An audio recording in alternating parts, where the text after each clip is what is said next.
have not met, my name is Josh Jackson, and I am the church planting pastor here at Parkway. And I'm incredibly excited to share with you the planting of Life Story Bible Church. We will be planting this fall, September 20th in Farley Middle School in Heddo, Texas. And our vision is to see God transform lives through the power of his story. And as we move closer to this launch date, we have a couple more informational meetings. If you're interested to find out more about what we're doing in this church plant, we'd love to invite you to come and hear and see how the Lord might be calling you to be a part of that. We have launch teams and sending teams, so everybody in this church gets to send us out to plant this church. The next meeting will be July 5th and August 2nd, and you can, room 206, and you can register through the QR code that's behind me. But we'd love to see you there in that room, share some vision and see how your story connects with Life's story and what God's doing in the plant of this new church. So we'd love to see you there. You know, when you look at the landscape of history, every great story has a definitive turning point. It is an exact moment where narrative shifts, the momentum changes, and situations that look completely hopeless suddenly finds a path to victory. And on April 18th, 1942, our nation found itself in the middle of a story just like that. 16 B-25 bombers did something everyone thought was completely impossible. So, just prior to this date, the bombing of Pearl Harbor happened. The Empire of Japan had struck the United States, and everybody was reeling from that time. The Empire of Japan felt inevitable and invincible. Nobody could stop them. The American people felt paralyzed and a sense of vulnerability and fear. And the question came, can these people even be stopped? And then enters Colonel Doolittle. And he has this off-the-wall idea. Why don't I take Army bombers and put them on an American aircraft carrier and float them into the Pacific Ocean to bomb Japan? Now, if you know anything about aircraft and aircraft carriers, a B-25 does not fit very well on an aircraft carrier. It actually makes it feel very small. And then the amount of force that you have to do to get the plane off the deck of an aircraft carrier, you can't do this. Everybody thought this was impossible, but Doolittle sat back and said, this can happen. Now, you need to understand the raid itself didn't inflict massive structural damage, but it proved that the unreachable giant could be struck. It completely broke the psychological hold of fear and shifted the tide of momentum. And see, that's exactly where we find ourselves today in 1 Samuel chapter 17. See, we see that there's a desperate need for a Doolittle raid for the nation of Israel. They are currently locked in a psychological prison for 40 days. A literal giant has been standing in their valley, casting a massive shadow and convincing them that victory is impossible. And we're walking through a series called The Life of David. And we saw last week as Mark unpacked this beginning part of this series that we saw the identification of a true king in 1 Samuel 16. While everyone else was looking for someone impressive on the outside, God chose differently and anointed David. We saw in 1 Samuel 16, verse 7, do not look on his appearance or on the height of his stature, for the Lord sees not as man sees. Man looks at the outward appearance, but the Lord looks at the heart. David was anointed right there in front of his brothers. And it says in the text in 1 Samuel 16, verse 13, the Spirit of the Lord rushed upon David from that day forward. But yet he was overlooked by his family, unnoticed by the nation, but David was noticed by God, and he was a chosen king. And it says in 1 Samuel 16, verse 18, that he was a man of valor, a man of war, prudent in speech, and a man of good presence, and the Lord is with him. And now we turn the page and we're in chapter 17. And we see this anointed, hidden king step out of the shadows and onto the nation stage for the first time. And he steps onto the stage where Israel is facing one of their largest military crises. A giant is literally standing, mocking God, defying his people, and paralyzing an entire army and nation with fear. And everyone is asking the question, who will fight for us? And we get to see what kind of king David is going to be. How God's anointed will respond when everyone else is terrified. And we'll get to see through the eyes of David what this famous battle shows us and actually teaches us and how we can apply it for our lives. And what's interesting is when God wanted to make a king out of David, he didn't give him a crown. He gave him Goliath. Our challenges are what God uses to prepare us for ministry he has for us. But this story also, I believe, exposes a brutal question that everyone needs to think about as we walk through this text. What are you magnifying? You see, as we unpack this text, we'll see Israel and David look at the exact same valley, but they're going to see two completely different realities. When the army of Israel looked at Goliath, they measured him against themselves. And they saw an impossible problem. When David looked at Goliath, he measured him against God and saw an inevitable victory. The issue in your life right now is rarely the actual size of your giant. The issue is the size of your view of God. And I want us to think through this as well. What if the lesson of David and Goliath isn't that you need to be a better stone slinger, but that you need a better champion? And we're going to look at three radically different ways to face our battles this morning through 1 Samuel 17. And I believe it begins with starting with a trap that many of us can fall into, and that's seeing the power of man. So our first point is seeing the power of man. And it unfolds in verses 1 through 3. Now the Philistines gathered their armies for battle, and they were gathered at Sokah, which belongs to Judah, and encamped between Sokah and Azekah. Saul and the men of Israel were gathered and encamped in the valley of Elah, and drew up in line of battle against the Philistines. And the Philistines stood on the mountain on the one side, and Israel stood on the mountain on the other, and there was a valley between them. All right, you need to understand, on this side is the Philistine army. They've already started marching their way into Judah. They are already putting a foothold into the nation of Israel and saying, we're going to take you out. On the other side is the nation of Israel. And they've come up to this valley and they've said, you're not going to move any further. And they put a foothold right here. And in between both of them is this massive valley. And both armies can see what each other is doing at all times. It's like this picture right behind me. Or for me, because I've not been to this place, I got to go on vacation with my family to Colorado 2 weeks ago, and I finally got my wife on top of Pikes Peak, which was a feat in of itself. I absolutely love it. But when we got up there, I got to take this picture. And this picture shows the expanse in the valley. And I know that it's much higher than probably Israel and the Philistine army were, but you can see everything. And what's amazing about that is as you're getting up every single day, you understand what these armies are doing. But in the middle of this is a valley.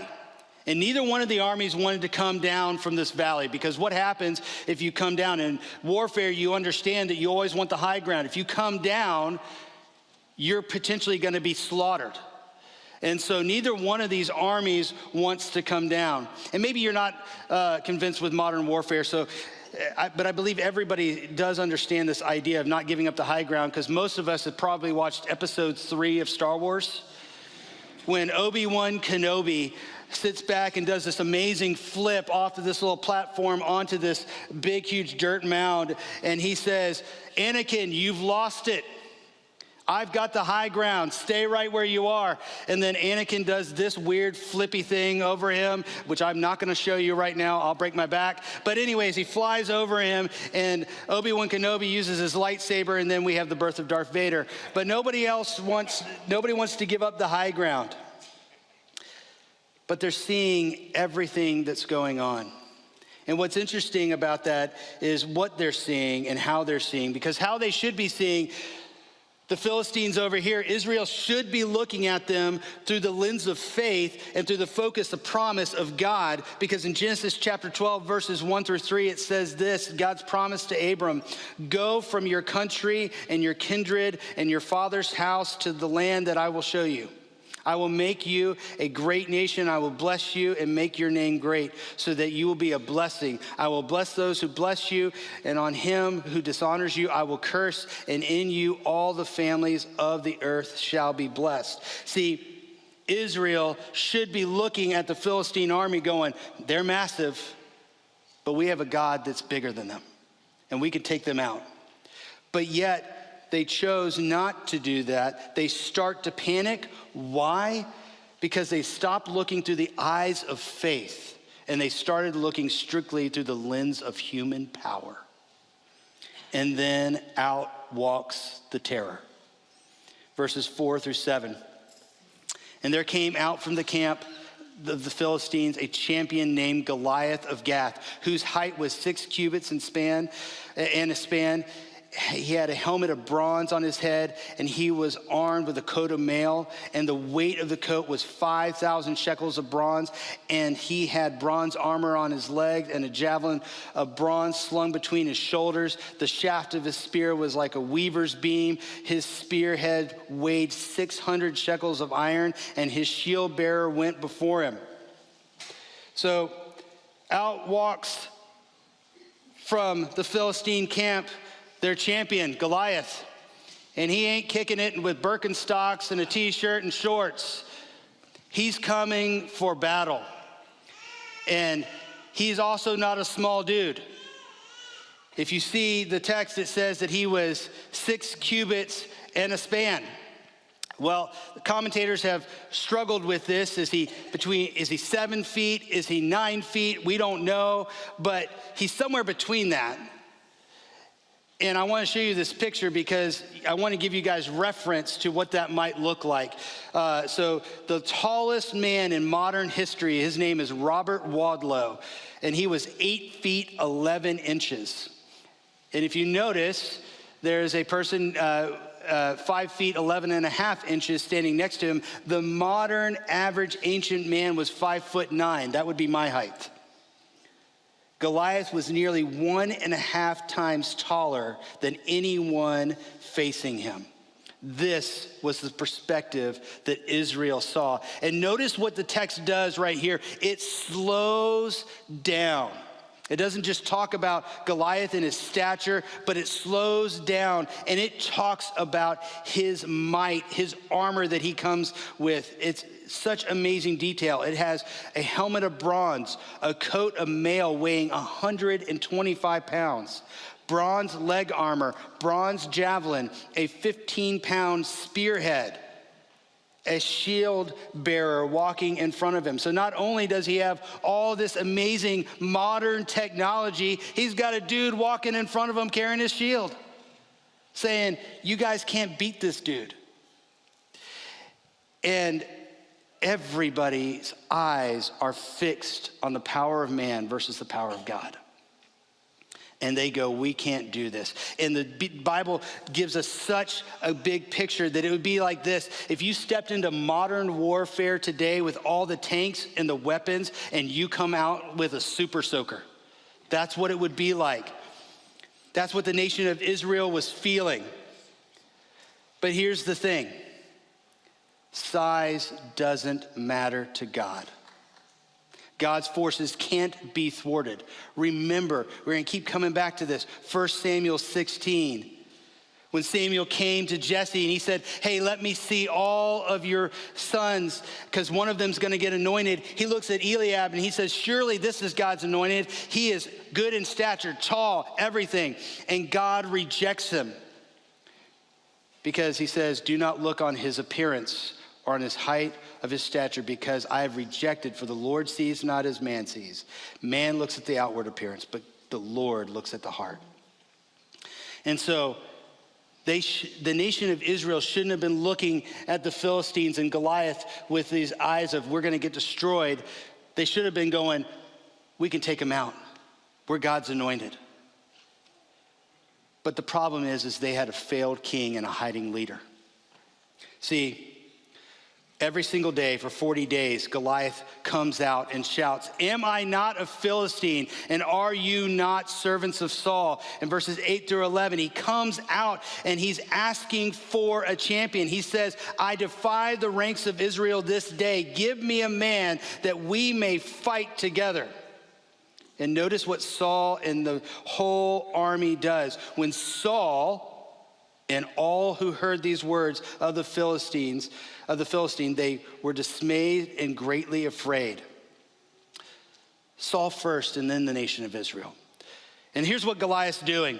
Goliath's doing representative warfare. So Goliath's on this side, Israel's on that side. Goliath's saying, hey, you know what? We understand that if we come down as a nation, we're gonna fight and it's gonna be bloodshed. We can't do that. Let's not, lose both armies. And so you know what? Send me out, your champion over here, Israel. Send them out to this battlefield and we'll fight to the death. And whichever one stands at the end of it, that's the victor. The other one are their servants. And so he's chanting this out. And here's the deal. Saul should have been the first in line. Notice what this title that Goliath gives. He doesn't call them the servants of Yahweh. He calls them the servants of Saul. Because see, just a few chapters before in 1 Samuel chapter 8, all the elders of Israel rejected God and said, we want a man to be our king. And in 1 Samuel 8, verses 19 through 20, after Samuel had said to the nation of Israel, please don't do this. Please hold fast to God as your king.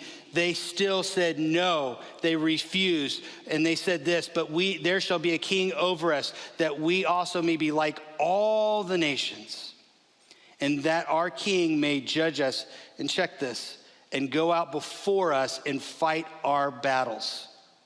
See, Saul was the epitome of man's power. The nation of Israel wanted a human king, and God gave it to him. He was a man who was strikingly handsome and stood head and shoulders taller than anyone in the entire nation. Remember, average person was about 5'9", maybe 5'11". Saul was definitely head and shoulders above that. And so he should have been the one that is going for the battle, because him and Goliath are probably going to be the most evenly matched. But here's the thing.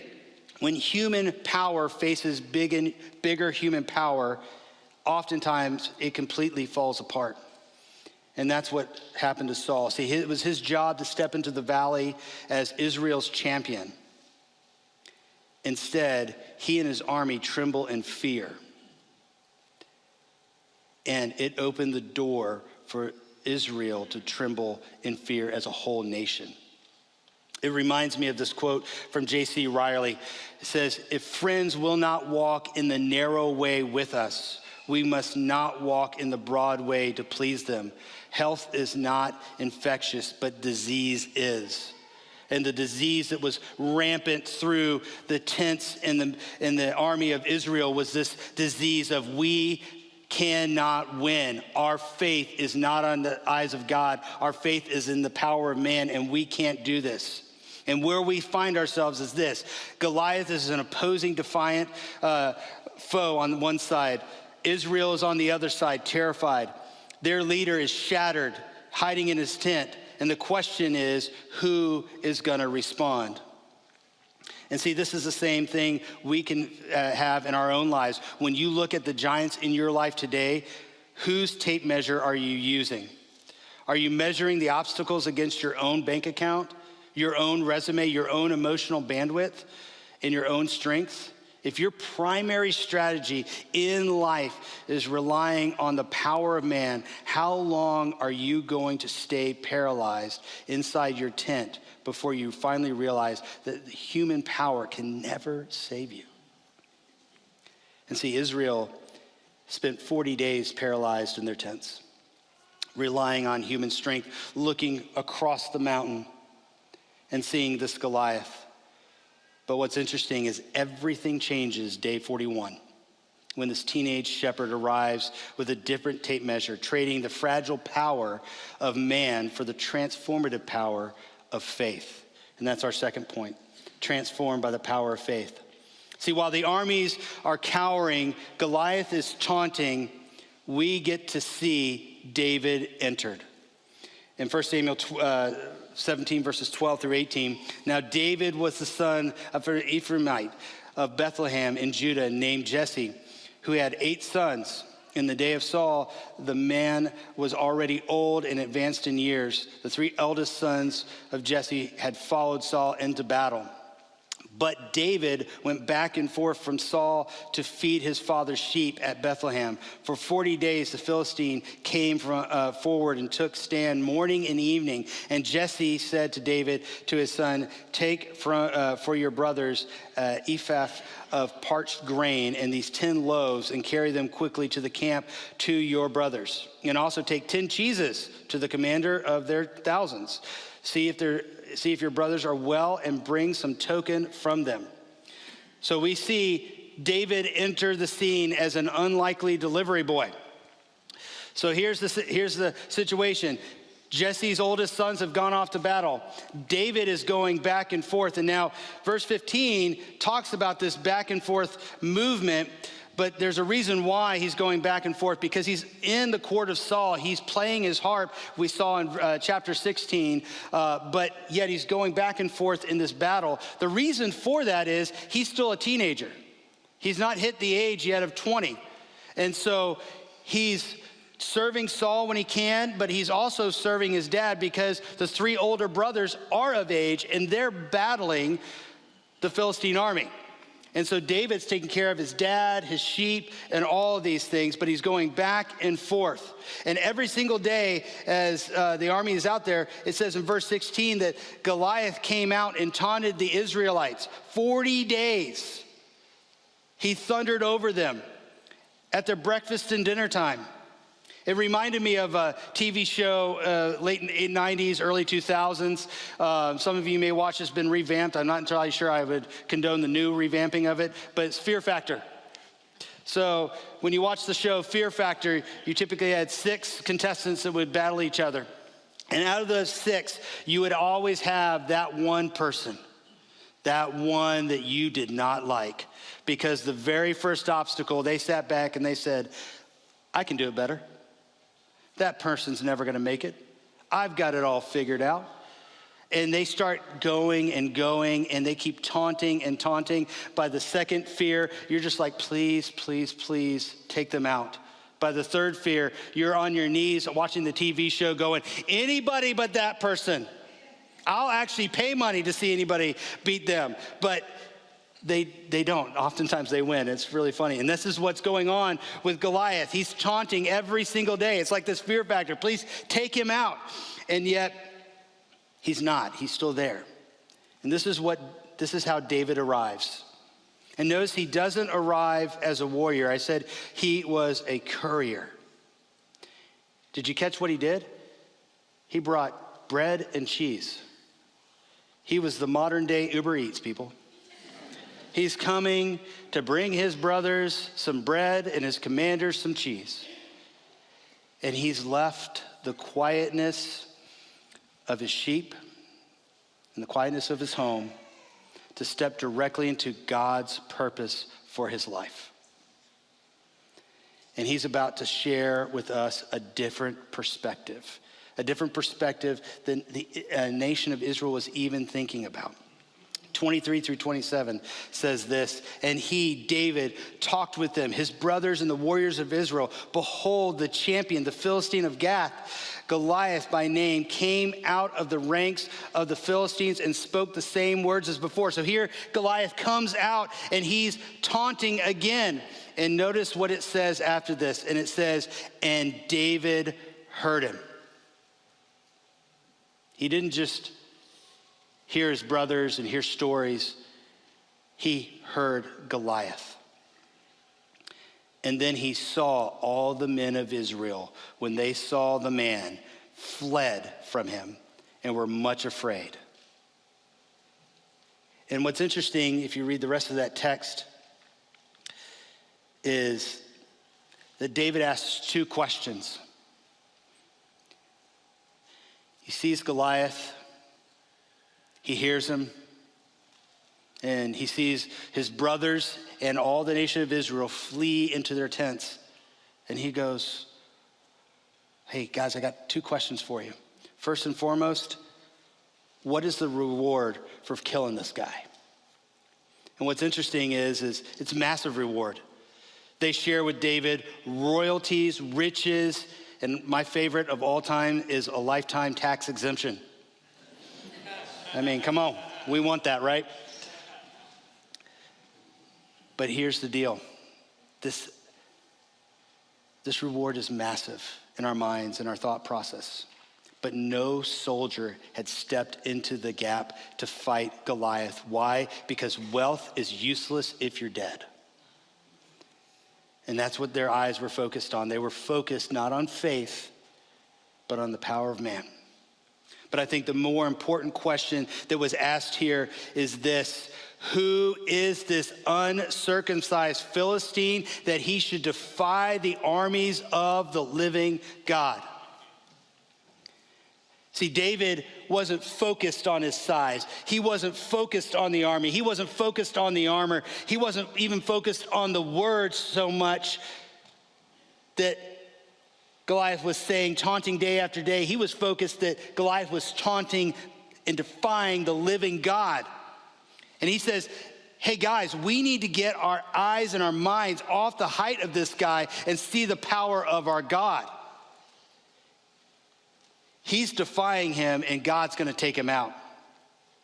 And I believe David shares with us the picture of what the real giant is. See, it's not Goliath over here. We'll see in just a few seconds that a leather strap and a small stone is going to take him out. The real menacing giant in this story is the unbelief dominating the hearts of God's people. The problem isn't God and it isn't the opponent. It's the lack of faith amongst God's chosen people.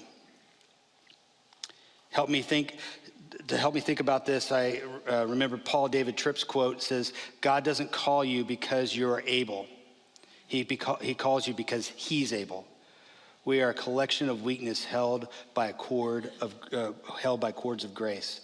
This is exactly what's going on and what David wants the nation of Israel to understand.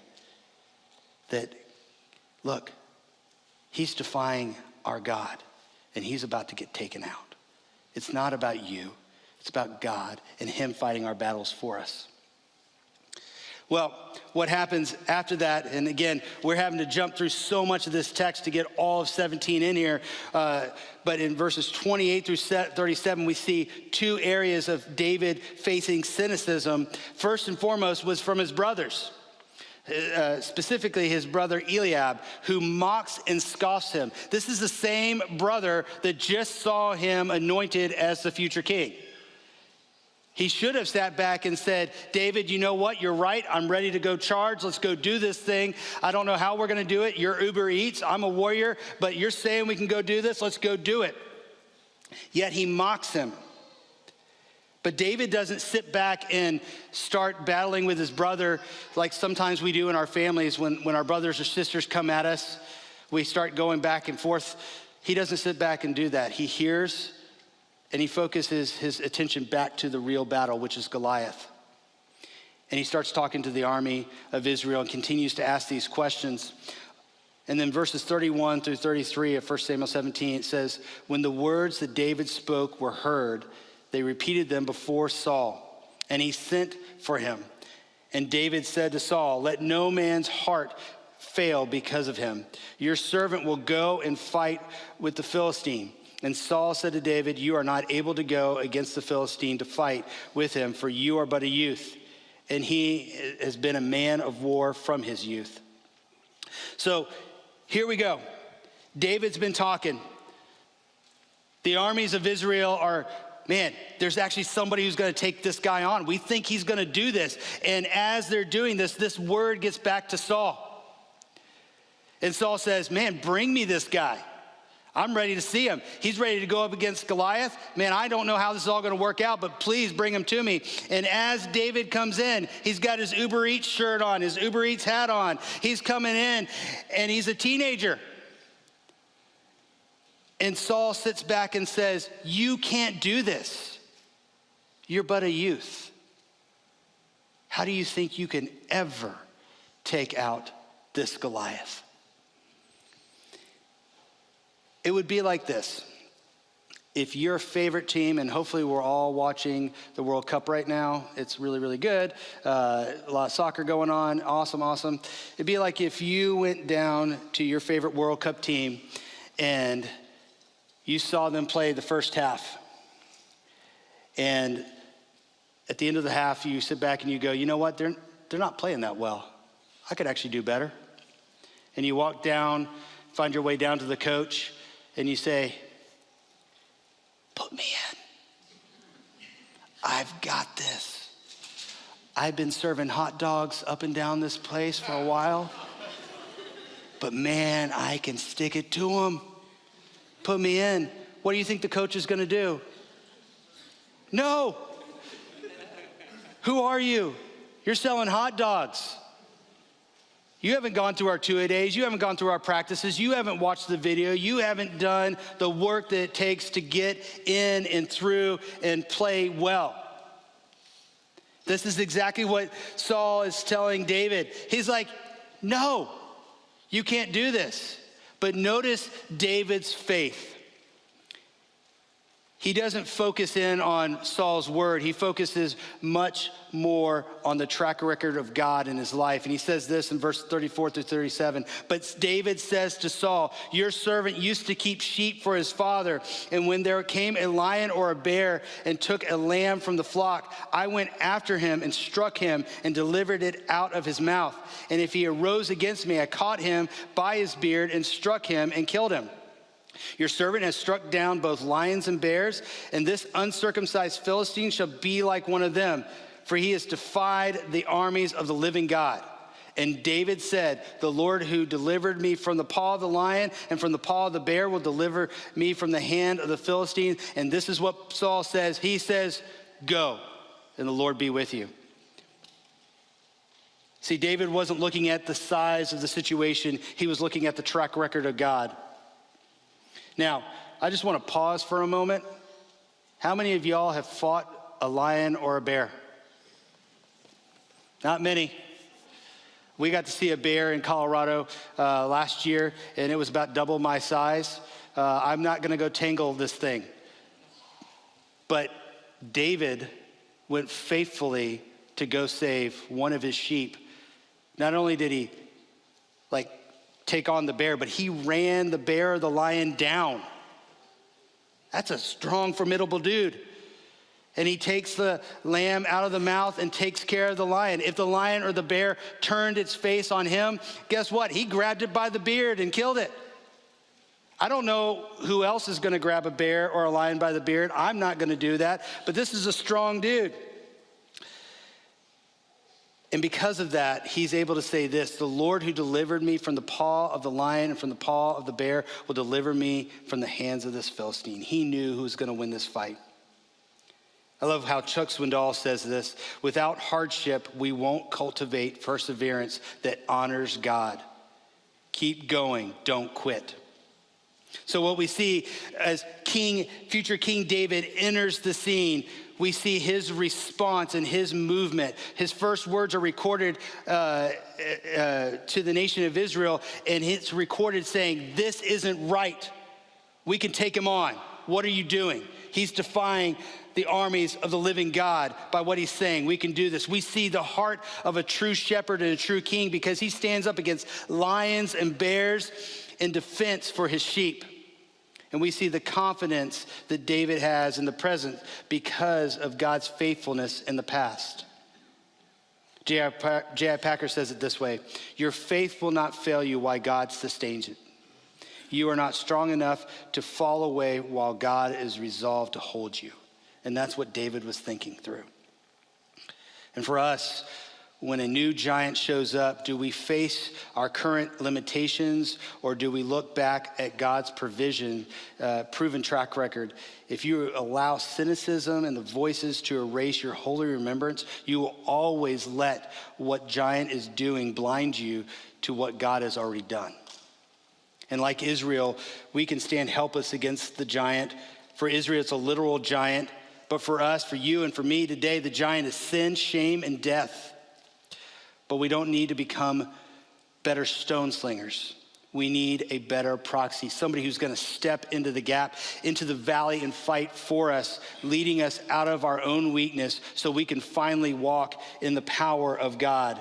And that's our final point: walk in the power of God. In 1 Samuel 17, verses 38 through 40, David is told he can go, but Saul takes his armor and starts to clothe David in his armor. He puts his helmet on. He puts his arm plates on. He puts his leg plates on. He puts his mail on.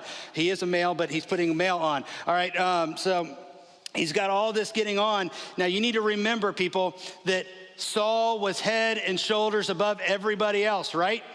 So it means he was taller and bigger than David. It would be like this. When my dad went off to work and I was a young kid, I would sneak into their bedroom and I'd put on my dad's shirt and boots and pants and hat. And the shirt came down to here. The boots came up to about here. And I walked around like this. That's exactly where we see David getting this armor put on. He can't move. And he's trying to force David into his human armor, but it hasn't been tested. And David, very graciously, but also in a bold faith way, takes the armor off and he says, "Saul, I cannot step into battle in armor that's not tested for me." He grabs his staff. He grabs his sling. He goes down to the brook and gets 5 smooth stones and steps out in the only armor he knows he has that has defended his whole entire life constantly, and that is his faith in his God. And he walks out in the power of God to go meet Goliath. And we have the clash of the kingdoms coming. Verses 41 through 44. And the Philistine moved forward and came near David with his shield bearer in front of him. And when the Philistine looked and saw David, he disdained him, for he was but a youth, ruddy and handsome in appearance. And the Philistine said to David, "Am I a dog that you come at me with sticks?" And the Philistine cursed David by his gods. The Philistine said to David, "Come to me, and I will give your flesh to the birds of the air and to the beasts of the field." So Goliath's on this side, and he comes walking out of his tent, and he finally sees somebody coming down the mountainside. And Goliath says, "I'm going to go meet this guy. We're about to go at it. It is going to be on like Donkey Kong." Here he comes. And as he's walking this way, David continues to come down, still wearing his Uber Eats hat. And so he comes down as this young teenager, and Goliath catches an eye on who he really is. And he says, "Are you coming at me with sticks?" He's a teenager, probably weighing a $115. Goliath looks directly at him and starts cursing him by his gods. And what Goliath doesn't realize is he stepped into the divine trap. The first and foremost is that, again, going back to Genesis chapter 12, verse 3, God promised, him who dishonors you, I will curse. By mocking David, who David was a representation of the whole entire nation of Israel. Israel's a representation of God's people. He is mocking God, and he now has the target of God on his back. But even more fascinating to me, and we don't have time to jump into this, but if you look at the Levitical law, Leviticus chapter 24, verses 10 through 23, it says in the middle of that, anyone who blasphemes the name of the Lord must be put to death, ... by stoning. Isn't that interesting? Goliath was literally asking to be stoned to death. And so here they come. Goliath is now just given his taunt. David's on the other side. He's heard everything. And then David says this to the Philistine: you come at me with a sword and with spear and with the javelin, but I come at you in the name of the Lord of hosts, the God of armies of Israel, whom you have defiled. This day the Lord will deliver you into my hand, and I will strike you down and cut off your head. I will give the dead bodies of the hosts of the Philistines this day to the birds of the air and to the wild beasts of the earth, that all the earth may know that there is a God in Israel, and that all this assembly may know that the Lord saves not with sword and spear, for the battle is the Lord's, and he will give you into my hand. Notice the speech is longer than the fight's about to be, because this focus is the speech, not the fight. And notice what he starts with: you come at me with weapons formed by man, sword, spear, javelin. I come with the name of the Lord of hosts, the God of the armies, who you defy and defile. The Lord will deliver you into my hand. Notice David didn't say, I will do this. The Lord will do it. The curse you just gave me, the Lord's going to do to you. The birds of the air and the beasts of the field will eat your flesh, Goliath, because the battle is the Lord. 7 times David references the Lord, because it's his power that's going to do it. Because David knows the Lord will fight, the battle is the Lord, and the Lord is going to get the ultimate victory. Well, the rest of the chapter unfolds like this. Goliath's on this side, and he's heard enough. He comes running. And here you have this young teenage boy on this side. He comes running because he's not fearful. He doesn't turn back because he knows who's already going to fight his battle for him.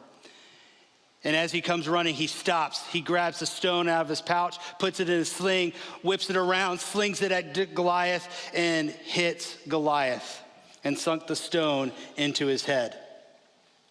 There's so many YouTube videos on slinging stones because of the David and Goliath story. You can watch many of them, I have, but most of them record that the stone comes out of the sling about 100 miles an hour. So Goliath came to a gunfight carrying knives, and he's taken out. He never saw it coming. It's like that great movie, Indiana Jones. Yes, I know. When Indiana Jones comes out into the marketplace, and you see this sword-wielding guy just going at it. Everybody moves away, and Indiana Jones goes, pulls his gun out, takes him out, and the guy falls down. Well, that's exactly what David did to Goliath. He sunk the stone into his head. And then he didn't stop there. He kept on running. He took the sword out of Goliath's scabbard and cut off his head. And the battle was over. Now, what's interesting about both of these things, as this is going on, both armies are watching, because Philistines are going, we're going to win this thing. Israel's going, I don't know why we send the Uber Eats driver out, but all right, we're going to do this thing. And all of a sudden, both armies see David is victorious. It's not David, it's God. But for the first time, Israel's mind had been changed for what God was doing, and they take off running, going, man, if this guy can do it through the faith of his God, our God, we can do it through the power of God. And they take off running. The Philistines go off running, and the nation gets wiped, and they start plundering them. And that's how the story ends. But how do we bring this home? How do we apply this text to our life? Because I think so many of us know the David and Goliath story. I could have put on Dave and the Giant Pickle and it would have been great. You guys would have all known it. But here's the deal. Oftentimes, most sermons, or most times when we read this story, it's like a motivational speech. Goliath is your problem. You are David. Now go gather your stones and fight. The problem for us is this: you are not David. You are Israel. You are terrified. You're helpless. You're hiding, completely paralyzed by our most besetting sins, our giants in our life, our deep guilts. Ultimately, the major enemy is death itself.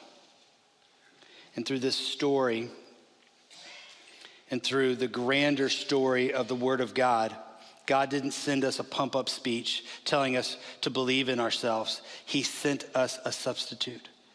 He sent us a champion, a true man in the between.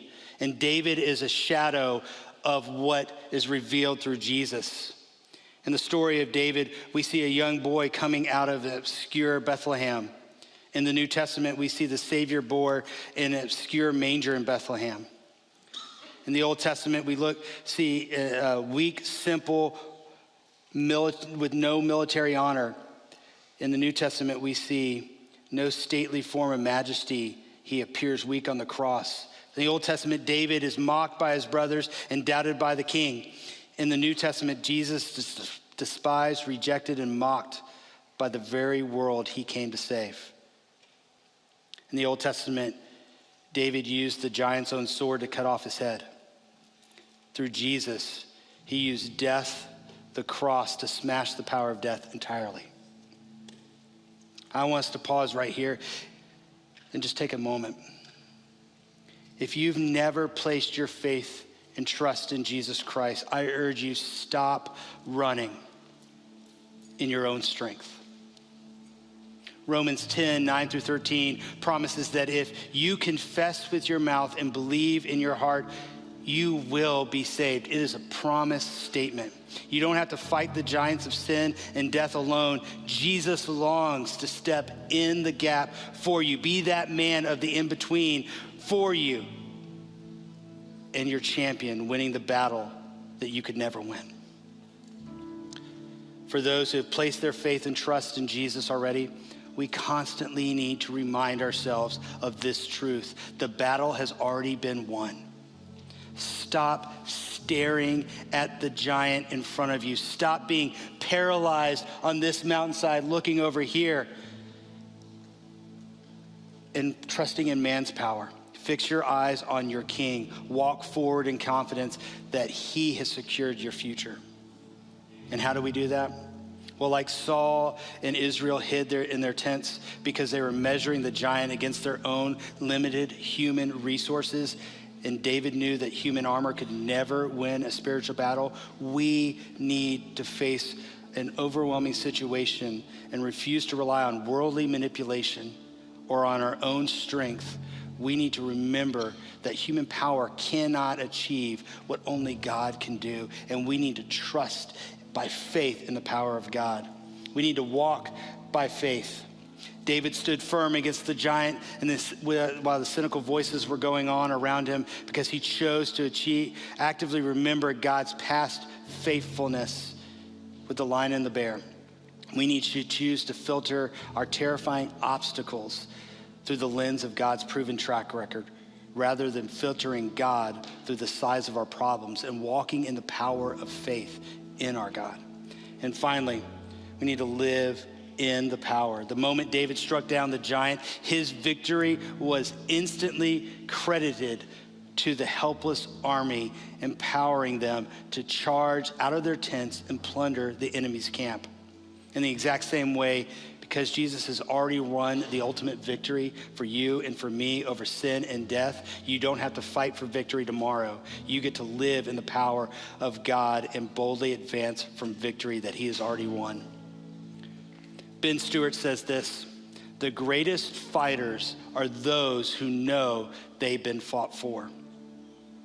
As we look at this text, Christians aren't meant to read it and try to mimic David's accuracy. We're meant to see our desperate need for a Savior, watch our true champion Jesus take the field on our behalf, and let our hearts be moved radically in worship, unshakable trust, and bold obedience.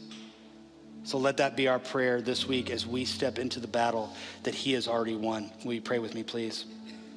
Mighty God, we just thank you so much for this day. We thank you for your grace. We thank you for your word and how you have shared with us through your word this amazing story. And Lord, may we shift our eyes from the power of man to the victory of God. And will we stop measuring the giants in our lives and start magnifying who you are? May we stop hiding in the fear of our giants and start walking in the victory of who you are. And Lord, would you lead and guide in our steps in these days forward, and may we magnify your name in everything you do. In your mighty name we pray, amen.